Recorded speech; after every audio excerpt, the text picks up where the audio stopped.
What's up guys? So this is Bartin TV.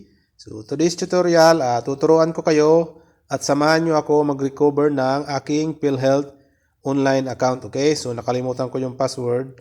So i-recover natin siya at tingnan nyo kung paano ko i-recover. Okay?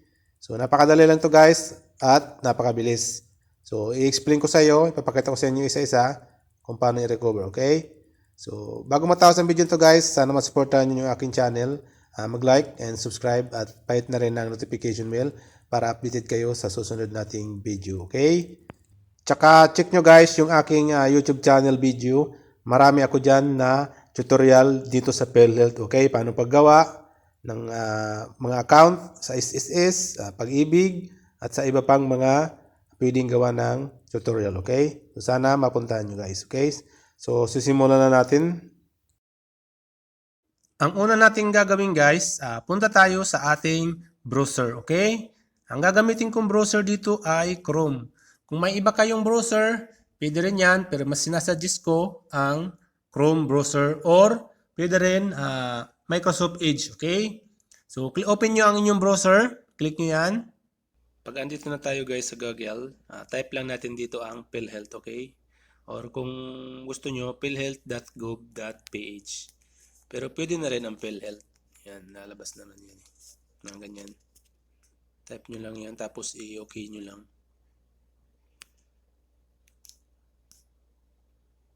Tapos lalabas tong PhilHealth Insurance Corporation. I-click nyo yan. Tapos lalabas to, portal ng PhilHealth. Punta tayo dito guys sa online services. Click natin tong online services. Tapos dito sa online services, dadalhin nila tayo dito sa My PhilHealth portal, okay? Tapos punta tayo dito sa membership, dito sa member portal, register or login. Click natin tong register or login na to. So dahil tayo ay magre-recover ng ating PhilHealth account, dito tayo pupunta sa forgot password, okay? Click natin tong forgot password. Tapos dadalhin nila tayo guys dito sa forgot password portal, okay? Ilalagay natin dito guys ang ating PhilHealth identification number, email address na connected guys doon sa account na ginawa natin, okay? Tapos i-enter natin to, itong captcha na to. Tapos pag once na na-enter na natin guys yung captcha, click natin tong send, okay? Tapos pag click natin yan guys, antay lang tayo ng mga ilang seconds kasi minsan hindi agad lumalabas yan, okay? Hintay na mga ilang seconds or 1 minute, ganun. Tapos, magsisend si PhilHealth ng link doon sa email na nilagay nyo doon sa PhilHealth. Okay? So, kailangan puntahan nyo doon sa email guys kasi andun yung link na para ma-change password nyo or ma-recover nyo yung account. Okay? So, pupunta tayo doon sa ating email. Okay? So, dito na tayo guys sa ating email. Okay? Make sure guys na yung nakalagin dito ay yung email na ginamit nyo sa PhilHealth, okay? Para ma-receive nyo yung email ng PhilHealth. So, ito yung aking email na mula sa PhilHealth. Tapos, click natin yan, open natin yan. Tapos, lalabas to guys, password reset request, okay? Andito, ang nakalagay dito sa email, Dear Madam and Sir, you recently requested to reset your password for your PhilHealth member portal account. Click here. Yan blue na yan guys. Yan yung i-click nyo, okay? Kung hindi yan blue, may problem ang inyong email, okay? So, kailangan blue yan. Kasi pag click mo yung blue na yan, automatic, pupunta ka sa reset. Kung kayo guys, naka-receive kayo ng ganitong email guys, na hindi naman kayo nagre-request ng reset password, please, wag nyong i-reset, okay? Or ignore nyo lang, okay?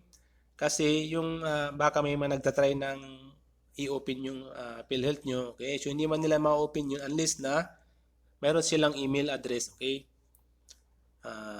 Tapos, yung email na to guys, 24 hours lang to. So, kung kayo ay magre-reset, kailangan within 24 hours, ma-click nyo na tong click here na to. Dahil kung hindi, ay may expire ang link na to, okay? So, kailangan 24 hours, ma-activate nyo, okay? So, punta tayo dito sa click here, okay? Click natin to. Tapos guys, dadalhin nila tayo dito sa portal ng reset password, okay? Ilalagay nyo dito yung password, okay? Tapos, dalawang beses siya ilalagay. Dito, enter a new password. Tapos, kung ano nilagay nyo dun sa enter new password, dito rin sa confirm new password, okay? So, ang paggawa ng password, guys, make sure na may letter, may number, tsaka may special character, okay?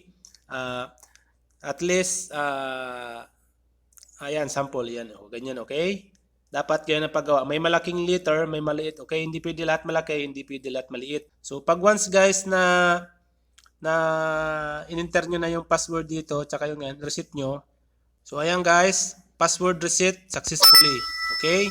You may log in using your new password. So, ayan, kung magla-login kayo guys, ang ilagay nyo ay PhilHealth number nyo at yung password na ginawa nyo, okay? So, ganun lang guys, pag-recover ng ating PhilHealth account, okay? So, napakadali lang guys. So, kung may mga katanungan kayo guys, mag-comment kayo sa ating comment section ng video ito at huwag kalimutang mag-like and subscribe at pahit ng notification bell para updated kayo sa susunod nating mga video, okay? So, kung gusto niyo visit yung aking mga video dyan, marami kayong matutunan dyan na mga tutorial. So thank you for the support at much love. God bless.